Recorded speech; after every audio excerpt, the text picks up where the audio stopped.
Es la mañana en el continente americano. Cuando atardece en Europa y cae la noche en Asia. Así despierta el continente americano y transcurre el día y la noche en el resto del mundo. La mañana. ¿Qué tal? Muy buenos días, bienvenidos a la mañana de NTN 24. Gracias por su sintonía, gracias por su preferencia. Como siempre, los invitamos a que reporten su sintonía a NTN 24 a través de las cuentas de Twitter que aparecen en su pantalla y mi cuenta personal como @Joely Ramírez. Vamos de inmediato. Como ya le decía, el presidente de Estados Unidos lanzó su campaña a la reelección en el estado de Florida, considerado clave para mantenerse en la Casa Blanca. La lucha contra la migración irregular sigue siendo una de sus principales banderas y volvió a prometer la construcción del muro fronterizo con México. En el mitin político en la ciudad de Orlando se refirió a las investigaciones sobre la trama rusa. Aseguró que fue víctima de la cacería de brujas más grande de la historia. El mandatario insistió en su inocencia. We had such luck in Orlando. We love being in Orlando. Thank you. Vamos a saludar en Sao Paulo, Brasil, a Hannah Nelson, exdiplomática del Departamento de Estado de Estados Unidos, analista experta en política exterior. Como siempre, Hannah, un gusto saludarte. Bienvenida. Un gusto, Jenny. Muchas gracias. Hannah, ¿hubo alguna sorpresa en el discurso de ayer de Donald Trump? Lo interesante del discurso es que él no enfocó en un tema nuevo. Él relitigó todos los temas de las elecciones de 2016, ¿no? Entonces, habló mucho de Hillary Clinton, no habló mucho de ninguno de los candidatos demócratas que posiblemente irán en su contra el año que viene. Y habló mucho del tema de los correos de Hillary, de Rusia, de la inmigración, de su pared en México, en su muro. Entonces, eso fue lo interesante, de que no trajo nada nuevo en realidad a la discusión. Hannah, en el discurso le pedía a los votantes que se rebelaran contra la izquierda radical en las elecciones de 2020. Sí, él tiene dos opciones. O él va contra socialista y radical de izquierda, o él va contra Biden, por lo que vemos por los números ahorita, ¿no? Y sí. Biden es centrista.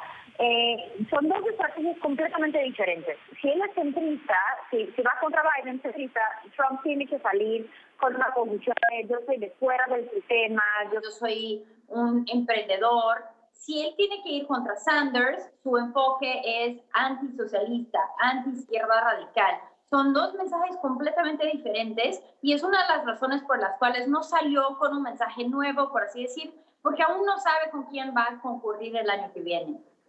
Entonces, sí rechaza los resultados de las encuestas, pero en su radar político identifica a Biden y obviamente a Sanders, que es también más o menos lo que revelan las encuestas.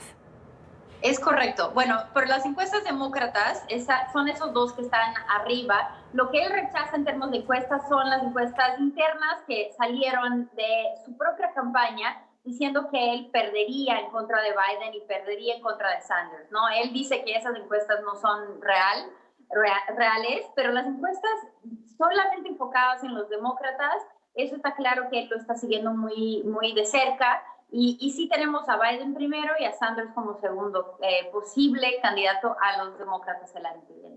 El tema de la polarización y el tema de los migrantes. Ayer incluso Trump decía que va a comenzar la deportación masiva de migrantes indocumentados. Sí. Él tiene que resolver el problema, la crisis que él creó, él mismo ha creado en la frontera. Y México ha aceptado recibir más de 3 veces lo que está recibiendo actualmente para asentarlos en México, ¿no? Los que son esencialmente refugiados más que migrantes de las BACRIMs en Centroamérica. Ahora, Trump también decía que había sido víctima de la cacería de brujas más grande de la historia, según sus palabras, refiriéndose a la investigación de la trama rusa. Decía que no hubo colusión, que no hubo obstrucción, en sus palabras, por supuesto. Pero yo te quiero preguntar, en este cálculo político de los demócratas, ¿el impeachment es la única forma de ganarle a Trump para evitar su reelección o el impeachment incluso les puede salir contraproducente a los propios demócratas? Es un debate interno muy fuerte que está ocurriendo con los demócratas ahorita. Obviamente Nancy Pelosi, la líder de los demócratas en la casa, en el Lower House, no quiere el impeachment porque no cree, con toda la razón, que el Senado lo va a aprobar. Entonces, a fin de cuentas, si los demócratas aprueban un impeachment en la casa, lo pasan al Senado, en la Cámara, y lo pasan al Senado y no es aprobado, el año que viene va a salir como si Trump lo hubiera ganado, ¿no? Que no es el caso, simplemente es un juicio político, no tiene mucho que ver con la parte, digamos, criminal, no es un juicio judicial tal cual, es político. Entonces ella no quiere lidiar con eso, ella prefiere postergar, prefiere ganar el Senado el año que viene, porque tiene grandes chances de ganar el Senado el año que viene, y así poder hacer un impeachment de principio a final, ¿no? Porque tampoco lo puedes hacer dos veces. Si pasan el impeachment al Senado y el Senado decide que no lo va a enjuiciar políticamente, no lo puedes hacer en 2021. Entonces ella tiene más chances mayores por si él gana, ella tiene chances, si Trump gana la presidencia, ella tiene chances mayores de un juicio político en 2021 que en 2020. Y aparte, le va a dar mucho gas a la campaña de Trump diciendo que los demócratas están en contra en un juicio que no es, que es político y no judicial, que él es la víctima, y ella no lo quiere dar a ese gas, no quiere dar ese gas a la campaña de Trump el año que viene. Aprovechando que estás con nosotros, te pido que te quedes unos minutos porque hay un tema medular en la agenda y es la evaluación del TEMEC, del Tratado de Comercio entre Estados Unidos, México y Canadá. El Senado mexicano prevé avalar hoy este tratado que fue firmado por los líderes de los tres países el 30 de noviembre de 2018 en sustitución del Tratado de Libre Comercio de América del Norte. El TEMEC deberá ser aprobado por los congresos de los tres países para entrar en vigor. El presidente Andrés Manuel López Obrador aseguró la semana pasada que su país le daría el visto bueno, primero para dar muestra de que está cumpliendo con lo acordado, y el acuerdo corrió peligro luego de un anuncio de Donald Trump de imponer aranceles si México no tomaba medidas para frenar la inmigración ilegal a la Unión Americana. Se va a ratificar por parte del Senado mexicano el Tratado de Libre Comercio. Esto va a ayudar también mucho. Lo vamos a hacer primero, con todo respeto, que en Canadá y que en Estados Unidos. Esto va a significar que estamos cumpliendo con los compromisos. Este fue el compromiso del presidente mexicano Andrés Manuel López Obrador sobre el tratado comercial suscrito con Estados Unidos y Canadá a finales de 2018. Y este miércoles está previsto que el Senado vote sobre el acuerdo, lo que constituirá el paso final por parte de la nación azteca para avanzar con su implementación. El 30 de noviembre de 2018, durante la celebración del G20, los líderes de los países de América del Norte firmaron un nuevo tratado comercial, en reemplazo del Tratado de Libre Comercio vigente desde 1994. El acto se produjo en el último día en el poder de Enrique Peña Nieto. El aún presidente de los mexicanos se refirió al tratado alcanzado como un nuevo capítulo en la historia de cooperación entre Estados Unidos, Canadá y México. El acto que formalizamos hoy es una muestra de que México, Estados Unidos y Canadá, cercanos no solo por la geografía, sino por los valores y anhelos que comparten, están listos para iniciar una nueva etapa en su historia compartida. Por su parte, Donald Trump, quien presionó por lograr un nuevo acuerdo desde su llegada a la Casa Blanca, lo calificó de histórico y aseguró que el TEMEC será fuente de oportunidades para los ciudadanos. Estas nuevas provisiones beneficiarán el desarrollo de nuevas tecnologías en nuestras naciones, llevando a mayor crecimiento y oportunidades en nuestros países y en toda Norteamérica. El acuerdo busca minimizar la deslocalización de empleos fuera de la región. Al menos 75% de las partes de los automóviles deben ser fabricadas en Norteamérica, frente al 62% que establecía el TLCAN. El 40 y el 45% del vehículo tendrá que ser producido por trabajadores que ganen como mínimo $16 la hora. Incluye también nuevas provisiones sobre el comercio digital y propiedad intelectual. Hanna, ¿está en riesgo o no el TEMEC? Está en riesgo por los demócratas en Estados Unidos más que nada. Tanto México como Canadá están aprobando en sus propios senados, congresos, cámaras y senados, el TEMEC para poder forzar a los americanos y en particular a los demócratas en Estados Unidos a aprobarlo antes de las elecciones. Aquí el tema es que otra vez la líder de los demócratas, Nancy Pelosi, no quiere dar este triunfo a Trump de aprobar un acuerdo comercial que en realidad es un muy buen acuerdo comercial. Ella no quiere que ese sea un triunfo de Trump, ella quiere que él continúe creando caos en la economía americana con los aranceles, porque eso le afecta a él en su propia base, con los hacenderos, con la gente de manufactura en Estados Unidos, ¿no? Entonces, pero México y Canadá han creado una estrategia de forzar a los demócratas que lo aprueben y lo aprueben como tal, sin ningún cambio, porque una vez aprobado en los congresos de México y Canadá, ya no se podría cambiar el documento sin grandes esfuerzos de reaprobación en congresos del tercer país. ¿Pero tú crees que en México el Senado lo va a aprobar o le va a poner alguna cláusula de reserva, de alguna manera blindándose por lo que pudiera suceder con los aranceles? Lo más probable es que lo va a aprobar como tal, lo están separando de temas de aranceles y lo están haciendo. En México, Morena, el partido del presidente López Obrador, tiene mayoría en el Congreso. Entonces, van a seguir mucho las instrucciones del presidente, pero lo más probable es que lo van a aprobar como tal. Y si hay aranceles que se apliquen, estos aranceles serán tratados de manera aparte, separada, y obviamente irían en contra del tratado aprobado, porque el tratado aprobado no permite la existencia de aranceles. Los aranceles en sí no son legales. Entonces, pero lo van a tratar como un tema aparte. Para concluir, estando ya en época de campaña electoral en Estados Unidos, la guerra comercial que Donald Trump ha lanzado con China y probablemente, o por lo menos esta tensión económica que tiene con México, ¿cómo puede afectar en sus votos? Eso le podría afectar negativamente, principalmente en el caso de México parece que las cosas están un poco calmas por el momento, quién sabe lo que va a pasar en 6 meses, pero en el caso de China sí va a empezar a afectar a los consumidores. Hay precios a la alta que van a ver en 6 a 10 meses, justo en el momento de la elección, y los hacenderos en Estados Unidos ya están sufriendo porque su principal mercado, o sus principales mercados, que en este caso son México, Canadá, China y Europa, están sob el efecto de aranceles, ¿no? Entonces, y aranceles que se han puesto también hacia Estados Unidos como respuesta, como son contra aranceles.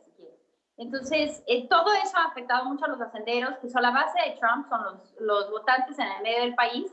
Ya llevan más de un año con este tema, ya están cansados. Entonces, si continúa esa política comercial de Estados Unidos muy enfocada en los palos, sin crear incentivos y simplemente crear, hacer los procesos de manera muy forzada, a través de aranceles, creo que sí les va a afectar el voto y el apoyo popular el año que viene. Te agradezco, Hanna Nelson, por este análisis para la mañana de NTN 24, como siempre un gusto, y espero que celebres la Copa América ya que estás en Brasil. Muchas gracias. Hasta luego.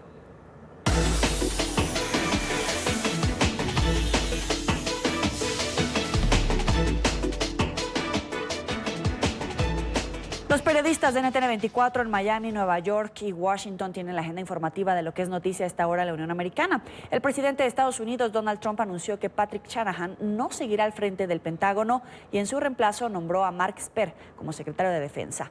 Esper fungía como subsecretario del Ejército. Emiliana Molina tiene toda la información desde Washington. Adelante. Hola, ¿qué tal? Muy buenos días. Pues aún no está claro si Trump nominará a Esper para que mantenga el cargo en Washington, pues están hablando de otros posibles candidatos, como por ejemplo el secretario de Asuntos de Veteranos Robert Wilkie, el general retirado del ejército Jack Keane también es otro posible candidato, lo cual deja al Pentágono con un vacío de liderazgo según algunos expertos, y más mientras continúa escalando la tensión con Irán. Pero también se está considerando posiblemente el senador Tom Cotton, republicano de Arkansas.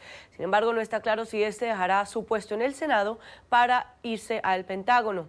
Por su parte, Patrick Shanahan, el actual jefe en funciones del Pentágono, se retiró después de que saliera a la luz informes donde detallaron su polémico divorcio, incluido un incidente en el que su hijo presuntamente atacó a su ex esposa con un bate de béisbol. Esto según lo que informa el Washington Post. La oficina del Consejo de la Casa Blanca y otros altos funcionarios de la administración supuestamente tenían conocimiento de los registros de divorcio de Shanahan durante más de un mes. Esto según fuentes de la administración. Pero Trump dijo a los periodistas que se enteró por primera vez de las acusaciones de abuso doméstico el día de ayer. El mandatario publicó a través de su cuenta de Twitter que Shanahan decidió renunciar porque quería compartir más tiempo con su familia. El ex subsecretario Shanahan asumió la jefatura del Pentágono de forma interina en diciembre tras la dimisión de James Mattis. Desde Washington, Emiliana Molina, regreso al Centro Internacional de Noticias. Gracias, Emiliana. La sede general de la ONU en la ciudad de Nueva York recibe hoy al canciller de México, Marcelo Ebrard. El jefe de la diplomacia mexicana tendrá una reunión privada con el secretario general de Naciones Unidas, Antonio Guterres. La reunión sucede en medio de la crisis en las Américas por migrantes que desean llegar a la Unión Americana. La noticia la tiene nuestro periodista Alejandro Rincón. Muy buenos días, adelante.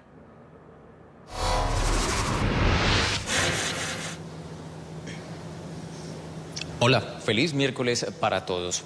La Secretaría General de la Organización de Naciones Unidas, donde nos encontramos ahora, es el epicentro de un encuentro crucial para la implementación de un plan regional que busca neutralizar la afluencia de inmigrantes indocumentados y solicitantes de asilo que proceden de América Central con destino hacia los Estados Unidos. En el centro de todo ello, México y su gobierno, en particular el jefe de la diplomacia mexicana, Marcelo Ebrard, quien plantea avanzar en el nivel de alianza y de cooperación con Naciones Unidas de forma tal que México por sí solo no sea el único país que haga frente a esta crisis regional por los migrantes principalmente procedentes de Centroamérica. Justo en las últimas horas o las horas previas a este encuentro aquí en la ciudad de Nueva York, funcionarios del gobierno de Andrés Manuel López Obrador tuvieron discusiones con ACNUR, que es la Agencia de las Naciones Unidas para Asuntos de Refugiados, con el objetivo de establecer un plan coordinado regional para atender esta crisis de los migrantes. Justo sabemos que posiblemente tendrá lugar un avance en las discusiones y sobre todo en una estrategia específica. Fuentes del cuerpo diplomático han anticipado ya a NTN 24 que muy probablemente ese va a ser el argumento central del diálogo y la reunión privada entre el secretario de Relaciones Exteriores de México y el jefe de Naciones Unidas. Justo también la expectativa alrededor de este encuentro es cómo este plan también está allí mediado o sucede por la propia presión de los Estados Unidos, que luego de la amenaza de imponer aranceles a los productos procedentes de México, justo por la no implementación de estrategias para controlar la crisis de migrantes, pues también ha provocado estas reacciones adicionales de parte de la administración de Andrés Manuel López Obrador. Justo es esta crisis de migrantes la que se pretende enfrentar con la mayor cantidad de rapidez y un sentido de urgencia. Las cifras oficiales establecidas por el momento indican que solo en los primeros 6 meses del gobierno de Andrés Manuel López Obrador, por lo menos 25,000 solicitudes de refugio y de asilo han sido tramitadas en territorio mexicano. Son entonces todos estos los asuntos que se prevé tratar en ese encuentro. Se espera adicionalmente que el jefe de la diplomacia mexicana entregue declaraciones a los medios desde la ciudad de Nueva York una vez termine la reunión con Antonio Guterres. Es todo lo que tenemos para ustedes por ahora. Continúen con más en el Centro Internacional de Noticias. Vamos a la alta comisionada de la ONU para los Derechos Humanos, Michelle Bachelet, llega hoy a Venezuela. Hay gran expectativa. Diputados de la Asamblea Nacional le piden que sea imparcial durante su visita al país para conocer la agenda que cumplirá la alta funcionaria en el país petrolero. Hacemos contacto en directo con nuestro periodista en Caracas, Oliver Fernández. Muy buenos días. ¿A qué hora llega? Un buen día para ti, Joely, un gusto saludarte desde la capital venezolana. Se espera que la alta comisionada para los derechos humanos, Michelle Bachelet, llegue a Venezuela a eso de las 6:10 de la tarde, hora de Venezuela. Así lo han anunciado las personas que ya se encuentran acá. Tenemos entendido que son 4 las personas que se encuentran acá en su representación y se espera que venga en un vuelo proveniente de Panamá. Sin embargo, Ruth, bueno, ya, Joely, ya se están organizando los ciudadanos acá en Caracas. Se realizarán diferentes manifestaciones en toda la capital, así como también en todo el país. Algunos ciudadanos han dicho que Michelle Bachelet ha debido entrar por Maracaibo, por el estado Zulia, que ha sido uno de los más golpeados por la crisis humanitaria, sobre todo por la crisis eléctrica. Hay urbanizaciones que pasan hasta 72 horas sin luz. También los diputados a la Asamblea Nacional se han pronunciado, han dicho que es importante que Michelle Bachelet traiga su propia agenda y no la que pretenda imponer el régimen de Nicolás Maduro. Es necesario, Joely, que Michelle Bachelet pueda visitar a los denominados presos políticos. Recordemos que son más de 700 presos políticos los que aún continúan en diferentes cárceles en el país. Y es necesario que también visite los hospitales, sobre todo el Hospital de Niños acá en Caracas, donde han muerto varios menores en las últimas semanas. Recordemos que en una semana nada más murieron 6 niños esperando un trasplante de médula. Pero vamos a ver qué fue lo que dijeron los diputados a la Asamblea Nacional. Se mueren los enfermos crónicos, están condenados a muerte. Han muerto más de 5.000 pacientes renales en los últimos meses. 10.000 están condenados a morir. Y todo enfermo crónico en Venezuela o huye o está condenado a la misma suerte. Oír al pueblo venezolano, ver el sufrimiento del pueblo venezolano y palpar lo que está ocurriendo. Por esa razón nos gustaría, sobre todo como zuliano, como habitante de la provincia venezolana, que la señora Bachelet no se quedara solo en Caracas. Quiero hacerte una pregunta sobre si Bachelet tiene previsto reunirse con Guaidó, porque sería un reconocimiento a su presidencia interina. ¿Hay o no hay información? Porque en cualquiera de los dos sentidos es una noticia.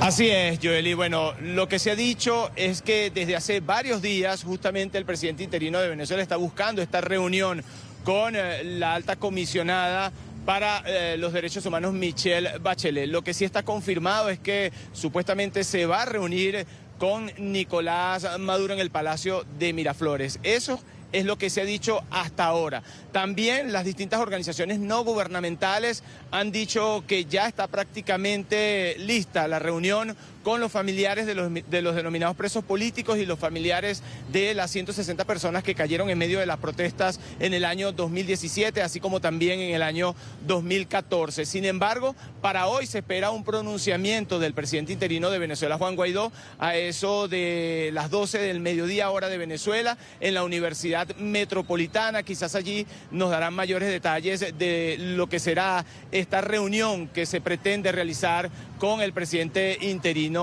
de Venezuela. Por otra parte, Joely, también los 59 colombianos que se encuentran presos acá en Venezuela, que han sido acusados supuestamente de ser paramilitares, se pronunciaron desde el recinto penitenciario ubicado en La Yaguara, acá en Caracas. Ellos le han pedido también a Michelle Bachelet que los visite para que pueda entender qué es lo que está ocurriendo dentro de este centro penitenciario y sobre todo sobre su causa. Se ha dicho que estos 59 colombianos que han sido acusados de ser paramilitares ni siquiera se conocían. Son personas que vivían en Venezuela, indocumentados sí, pero que tienen familias y personas que supuestamente son inocentes. Así también lo han dicho sus abogados, quienes también han dicho que no hay pruebas por ningún lado de que estas personas sean paramilitares. Pero vamos a ver qué fue lo que dijeron estos 59 colombianos desde este recinto penitenciario.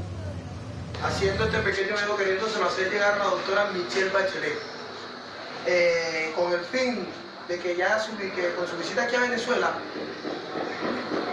haga un pequeño paréntesis en nuestro caso y nos ayude, ya que son ya casi 3 años de esta absurda detención donde la cual está padeciendo nuestra familia. El nombre no solo de nosotros, sino de nuestra familia. Le pedimos que por favor nos ayude en nuestro caso. Se lo pedimos de lo más profundo de nuestros corazones.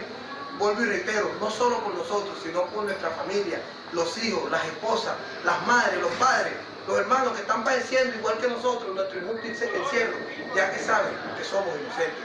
Por favor, le pedimos que nos ayude. Libertad.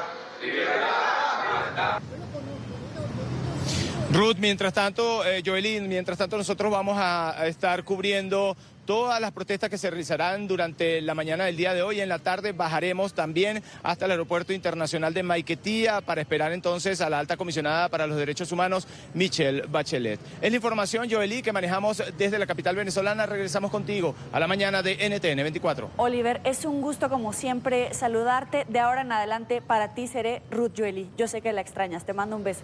Buen día. Avanzamos. Buen día.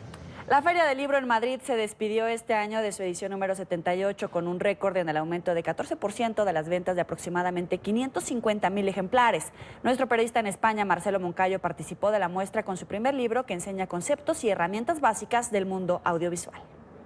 Una red comprometida con las realidades de los hispanos. La experiencia de más de 25 años en medios de comunicación y el campo de media training estuvo en esta ocasión en la edición número 78 de la Feria del Libro en Madrid, donde la editorial Amarante presentó el libro Media Training, guía para hablar frente a una cámara de video. El autor es el periodista de NTN y Noticias RCN, Marcelo Moncayo Badilla. La obra ya está disponible para los lectores en el portal web de la editorial amarante.es. Los interesados podrán acceder a las fotografías a color y a la colección de videos que trae el libro a través de los códigos QR para reforzar el contenido. En la actualidad todos somos potenciales comunicadores.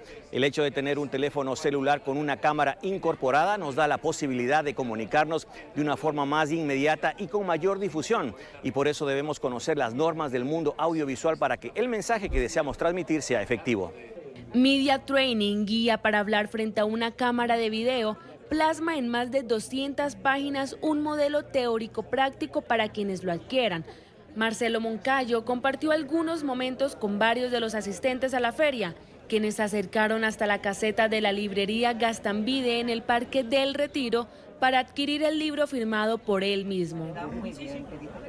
En este texto el lector podrá conocer la manera en que nuestra comunicación se verá reforzada al tener conciencia de elementos como la comunicación no verbal, la terminología audiovisual, el miedo escénico y el uso efectivo de la cámara de nuestro teléfono. Este año la Feria del Libro, que contó con República Dominicana como país invitado de honor, cerró con la asistencia de 2.3 millones de lectores, una facturación de 10 millones de euros en ventas y 1.800 escritores. El evento estuvo bajo el lema Una historia a cada paso. Gracias por seguir con nosotros en la mañana de NTN 24, 8:51 en Bogotá, Quito, Lima, Panamá, Ciudad de México. Gracias, por supuesto, por estar con nosotros. Vamos con la información.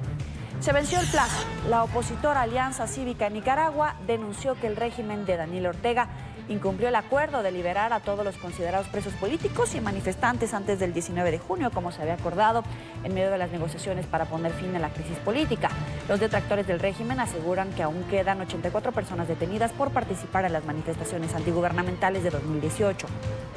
Por su parte, el gobierno dijo que sí cumplió con el acuerdo, pues todos los llamados presos políticos están en libertad y que los últimos manifestantes fueron liberados en grupo el pasado 10 y 11 de junio. La oposición aseguró que de no concretarse la liberación volverá a las calles. El gobierno interino de Venezuela solicitó formalmente a la Fiscalía General de Colombia que investigue los presuntos hechos de corrupción que involucran a 2 delegados de Juan Guaidó en malversación de fondos de ayudas humanitarias en la ciudad fronteriza de Cúcuta. El embajador del mandatario interino, Humberto Calderón Berti, presentó la denuncia formal ante las autoridades colombianas. El diplomático dijo que los hechos son investigados por Venezuela desde hace 2 meses y medio. Queremos establecer un precedente, indistintamente del monto. Ahora, ¿en qué consistía? Básicamente facturas adulteradas, relaciones de gastos sin comprobantes, gastos, malversación de algunos de los recursos, ese tipo de cosas. Pero la profundización de toda la investigación tendrá que adelantar a la Fiscalía con sus mecanismos que para eso que tiene. Es decir, ¿qué esperamos nosotros en la investigación de Fiscalía sobre los 2 ciudadanos que están señalados de presuntamente malversar recursos? Que esclarezcan sin ningún tipo de obstáculos, como si lo tiene la justicia en Venezuela, la verdad. Y si las pruebas que se han presentado, los informes que se han presentado, dieran con la responsabilidad de estos 2 ciudadanos venezolanos o de cualquier otro que pueda engrosar esta investigación, repito, cárcel para los corruptos sin contemplación, sea quien sea. El presidente interino de Venezuela, Juan Guaidó, respondió al fiscal general del régimen que lo acusó de ser el autor intelectual por la malversación de fondos de la ayuda humanitaria. Dijo que, contrario al madurismo, que se ha negado a investigar los escándalos de corrupción en su administración, él sí ha ordenado una investigación para esclarecer las denuncias contra sus representantes. Hoy salió el usurpador de funciones en Fiscalía también a abonar en un terreno que no es. Les quiero decir algo, aquí el problema que tiene Venezuela es precisamente la corrupción que durante 20 años ustedes se han negado y han ocultado. Aquí una vez y otra vamos a dar la cara al pueblo de Venezuela. Aquí la emergencia humanitaria la vamos a atender. Amnistía Internacional pidió al gobierno peruano dar marcha atrás a la nueva medida migratoria para ciudadanos venezolanos. La directora ejecutiva de la ONG instó al gobierno de Martín Vizcarra para revocar la exigencia de visa a los migrantes venezolanos. Según Marina Navarro, la medida puede alentar un mensaje xenófobo y va en contravía del discurso que ha mantenido el país como líder del Grupo de Lima de abrir y proteger a los ciudadanos venezolanos que huyen de la crisis. Migrantes centroamericanos aseguran estar preocupados por el despliegue de la Guardia Nacional de México en la frontera con Guatemala. El gobierno de Andrés Manuel López Obrador completó este martes el despliegue de alrededor de 6,000 efectivos en esta zona limítrofe para impedir el tránsito de indocumentados hacia Estados Unidos como parte del acuerdo migratorio con Washington para evitar la imposición de aranceles. Algunos de los migrantes huyen de la pobreza y la violencia en países como El Salvador, Honduras y Guatemala. Tienen atemorizados porque andan en todas partes, nos piden documentos, muchas veces ha llegado casos que hasta nos han roto los documentos y eso es el miedo de nosotros, porque no tenemos en sí alguien que nos esté resguardando, sino más bien alguien que nos esté persiguiendo. Venimos de nuestro país con el miedo de que la misma policía también hace lo mismo y nos venimos a encontrar con lo mismo aquí también. Hope Hicks, exdirectora de comunicaciones del presidente Donald Trump, se convertirá este miércoles en el primer miembro de su círculo interno en testificar ante el panel del Congreso que encabeza una investigación sobre la posible obstrucción de la justicia por parte del mandatario. Hicks fue una de las colaboradoras más cercanas de Trump antes y durante su primer año en la Casa Blanca.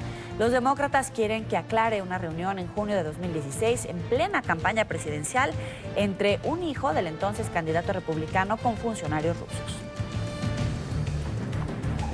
Minuto de silencio en el Parlamento de Hong Kong. Los legisladores demócratas asistieron vestidos de negro y con flores a la sesión de este miércoles para rendir homenaje a uno de los manifestantes que murió la semana pasada en medio del rechazo a la polémica medida de extradición. La reverencia tuvo lugar al inicio de una reunión oficial en el Consejo Legislativo en la que se abordará el impacto de las protestas masivas que afectaron a la ciudad el pasado miércoles. Un estadounidense fue arrestado en Indonesia por posesión de drogas. Fue detenido en el aeropuerto internacional de Bali después de que se descubrió que tenía 4 paquetes de marihuana que pesaban más de 4 gramos. El hombre que viajaba desde Hong Kong podría enfrentarse ahora a una pena de al menos 5 años de cárcel. Indonesia tiene algunas de las leyes más estrictas del mundo contra los narcóticos. En mayo, un ciudadano francés fue condenado a muerte por tráfico de más de 2 kilogramos de drogas en la isla vecina de Lombok.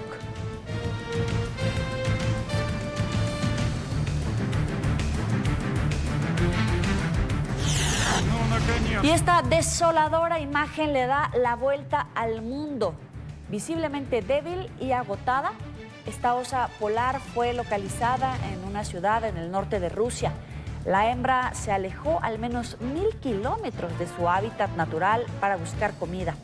Internacionales aliados en la lucha contra crímenes medioambientales. 15 periódicos de países como Francia, Alemania, Reino Unido, Israel y plataformas digitales de Colombia, Sudáfrica, Suiza y Bélgica han puesto en marcha el proyecto Green Blood o Sangre Verde, con el que no solo expondrán escándalos del medio ambiente, sino específicamente casos por los que fueron asesinados varios comunicadores sociales mientras los investigaban. Representantes de la IDEA han señalado que 13 periodistas han muerto en todo el mundo desde 2009 cuando realizaban trabajos sobre crímenes medioambientales. Otros sufren persecución, intimidación y acoso al intentar presentar la verdad sobre el tema. La minería de arena en India, del níquel en Guatemala y del oro en Tanzania han sido el objetivo de estas investigaciones. El periodismo medioambiental junto al reporterismo de guerra se han convertido en las áreas más peligrosas del gremio.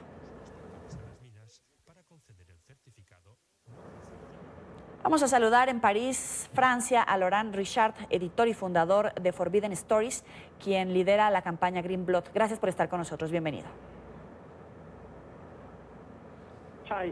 Hola, ¿qué tal? ¿Cuál es el objetivo de esta alianza? ¿Sumar fuerza para divulgar la información y tratar de garantizar la seguridad de los periodistas o respaldar los casos de aquellos que fueron asesinados? Sí, la meta de Forbidden Stories es continuar con la investigación sobre las amenazas de contra los periodistas de investigación. Han sido asesinados por revelar la información. Entonces, en cuanto a Green Blood, lo que hemos hecho era trabajar con diferentes organizaciones para avanzar en las investigaciones de escándalos ambientales, y algunos de sus periodistas fueron encarcelados, fueron arrestados o fueron asesinados. Hablemos de los casos de América, Guatemala y Colombia, por ejemplo.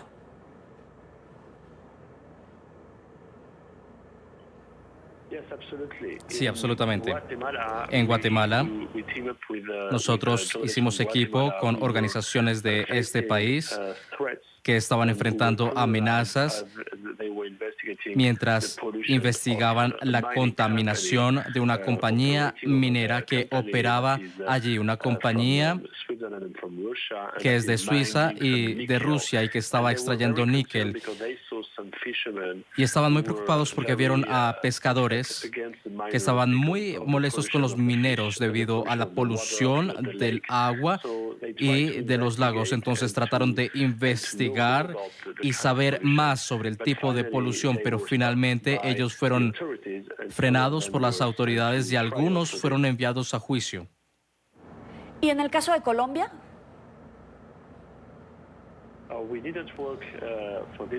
No trabajamos para este proyecto sobre la mina colombiana. Trabajamos en India, Tanzania y Guatemala y queríamos liderar esta investigación en 3 continentes para explicar nuestra opinión sobre cómo la industria minera está tratando de esconder secretos oscuros sobre crímenes ambientales. ¿Hay colusión entre autoridades y empresarios para cometer delitos ambientales o incluso va más allá de redes de tráfico, ya que usted menciona el tema de los mensajes ocultos o los secretos? Sí, absolutamente. Es un punto importante. Lo que nosotros vimos en las diferentes investigaciones en estos 3 continentes es que siempre es la misma historia. Hay una mina, una compañía minera que viene de un país rico y que se sitúa en algunos lugares donde hay mucha pobreza y está extrayendo oro, níquel. Y en la mayor parte del tiempo hay mucha corrupción, y debido a esa corrupción algunas autoridades locales no investigan la contaminación. Entonces es por eso que es muy peligroso para los periodistas investigar este tipo de situaciones, porque en verdad son muchos y las autoridades no les gusta para nada que los periodistas investiguen casos de contaminación de una compañía minera que está entrando en corrupción. Entonces es algo muy importante que nosotros queríamos revelar en los 3 continentes. Y investigamos también violaciones a los derechos humanos en Tanzania. Lo que nosotros hicimos en este proyecto en Guatemala no fue solamente revelar las historias de América Central, sino también de los minerales que están viajando a todo el mundo. Igual en el caso de Tanzania, el oro está yendo a las refinerías y están siendo enviados a grandes compañías. Para concluir, ¿se desprecia los crímenes ambientales, menospreciando también el impacto en la vida humana, en la vida del planeta, a pesar de todas estas investigaciones por parte de las autoridades?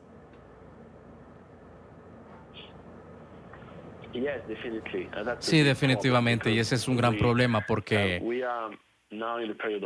estamos ahora en un momento en el que estamos muy preocupados por la situación ambiental, y hay muchas compañías que pretenden ser ambientalistas, pero nos damos cuenta que para nada lo son. y que de hecho cometen muchas violaciones contra el medio ambiente. Entonces hay una falta de atención y de nuestro lado como periodistas necesitamos investigar, necesitamos colaborar entre nosotros. Creemos que la colaboración puede llevar protección.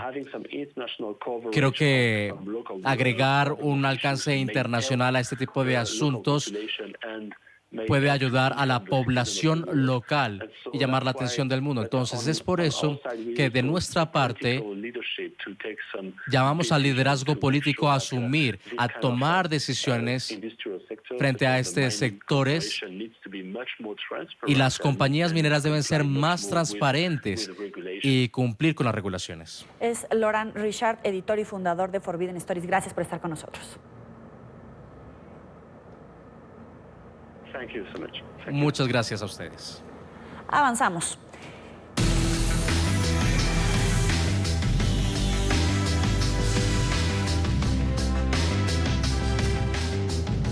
En Madrid, la Agencia de las Naciones Unidas para los Refugiados, ACNUR, presentó su informe Tendencias Globales 2018. Según ACNUR, los venezolanos encabezaron el año pasado la lista mundial de nuevos solicitantes de asilo. La Agencia de la ONU para los Refugiados también califica la situación de los venezolanos que huyen como el mayor éxodo de la historia reciente en la región y una de las mayores crisis de desplazamiento en el mundo. La noticia en directo desde España con nuestro periodista Marcelo Moncayo. Adelante, Marcelo.